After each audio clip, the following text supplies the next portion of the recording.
집 사고 싶다면 이제 빚은 6억까지만. 수도권 주택자금 대출 최대 한도 6억 원으로 전격 제한 투기 수요 차단. 다주택자 및 갭 투자자 대출 원천 봉쇄 가계 대출 총량 관리 강화. 부동산 시장의 새로운 전환점 수도권 주택시장 새로운 대출의 시대가 열리다.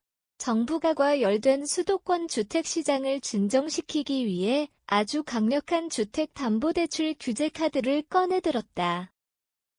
이제부터 수도권에서 집을 살 때는 대출 한도가 깐깐해지고 특히 투기적인 목적으로 돈을 빌리는 건 거의 불가능해질 예정이다. 수도권 주택 구입 자금 대출 최대 6억 원으로 제한. 가장 중요한 변화는 바로 주택 구입 자금 대출의 한도이다. 6월 28일부터 수도권에서 주택을 구매할 때 받을 수 있는 주택담보대출이 최대 6억 원으로 제한된다. 집값이나 대출받는 사람의 소득 수준과 관계없이 모든 경우에 똑같이 적용되는 정말 유례없는 조치이다. 그동안 고소득자들이 영혼까지 끌어모은 대출, 영끌로 서울, 강남 같은 주요 지역 집값을 끌어올린다는 지적이 많았는데 이제 이런 방식에는 제동이 걸릴 수 있을 것이다. 사진 출처, 대출 규제 강화 금융위원회 제공. 예를 들어 연소득 1억 원인 사람이 10억 원짜리 집을 사려고 할 때 예전에는 최대 6억 9,800만 원까지 대출이 가능했지만 이제는 무조건 6억 원까지만 빌릴 수 있다. 연소득 2억 원인 사람이 20억 원짜리 집을 산다고 해도 마찬가지로 6억 원이 한도니까 비싼 집을 사려면 자기 돈이 훨씬 더 많이 필요해진다는 이야기이다. 금융위원회는 서울 아파트의 평균 가격과 6억 원이 넘는 대출 비중 등을 고려해서 이 기준을 정했다고 한다. 투기 수요는 이제 그만. 다주택자 및 갭 투자자 대출 원천 봉쇄. 이번 규제는 단순히 대출 한도를 줄이는 것에서 그치지 않고 주택을 투기 목적으로 이용하는 것을 아예 막겠다는 정부의 강력한 의지가 담겨 있다. 6개월 내 전입의 무, 수도권에서 주택담보대출을 받았다면 6개월 안에 구매한 주택으로 실제로 이사해서 살아야 한다. 만약 이사를 안 가면 기존 대출을 회수당할 수도 있고 정말 실거주 목적인지 확인하겠다는 뜻이다. 다주택자 추가 대출 금지. 이미 2주택 이상을 가진 사람이 추가로 집을 살 때는 주택담보대출이 아예 나오지 않는다. 담보인정 비율, LTV, 이 0%로 적용된다니 대출받을 생각은 접어야 한다. 1주택자 기존 주택 처분의 무, 1주택자라도 새 집을 사면서 주택담보대출을 받았다면 6개월 안에 기존 집을 팔아야 한다.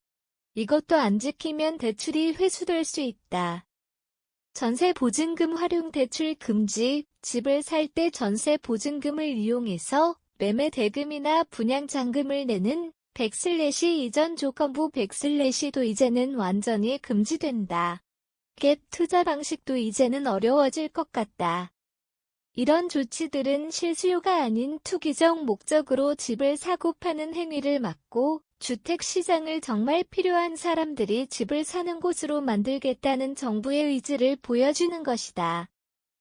사진 출처, 아파트 전경 라이프타임 뉴스, 가계대출 총량 관리 강화 및 만기 제한 등 전방위적 규제 확대. 이번 규제는 주택담보대출뿐만 아니라 가계대출 전반에 걸쳐 더 엄격해지는 추세이다. 가계대출 총량 축소. 올 하반기부터 모든 금융권의 가계대출 총량 목표를 기존 계획보다 약 50% 줄일 예정이다. 연간으로는 약 20조 원 규모의 대출이 줄어들 것으로 예상된다. 정책대출도 25%가량 줄어든다고 하니 앞으로는 대출받기가 더 까다로워질 수 있겠다. 생활안정자금 대출 한도 제한. 수도권에서 생활비 등을 목적으로 주택을 담보로 대출받는 경우에도 최대 1억 원까지만 가능하고 이전에는 은행이 알아서 정했지만 이제는 정부가 직접 한도를 정하는 것이다. 대출 만기 및 신용대출 규제. 주택담보대출 만기도 수도권에서는 최대 30년으로 제한해서 종부채 원리금 상환 비율, DSR, 규제를 피하려고 대출 만기를 늘리는 꼼수를 막겠다는 의도이다. 신용대출도 연소득 이내로 한도가 제한되어서 신용대출로 집을 사는 것도 어려워질 것이다. 이 모든 조치들은 6월 28일부터 바로 적용된다. 정부는 과도한 빚으로 부동산 투기를 하는 것을 막고 시중자금이 주택시장보다는 좀 더 생산적인 곳으로 흘러가도록 유도하겠다는 입장이다. 당분간 수도권 아파트값 상승세가 주춤할 것이라는 전망도 있지만 정말 집이 필요한 실수요자들까지 너무 과하게 규제하는 것 아니냐는 우려의 목소리도 나오고 있다.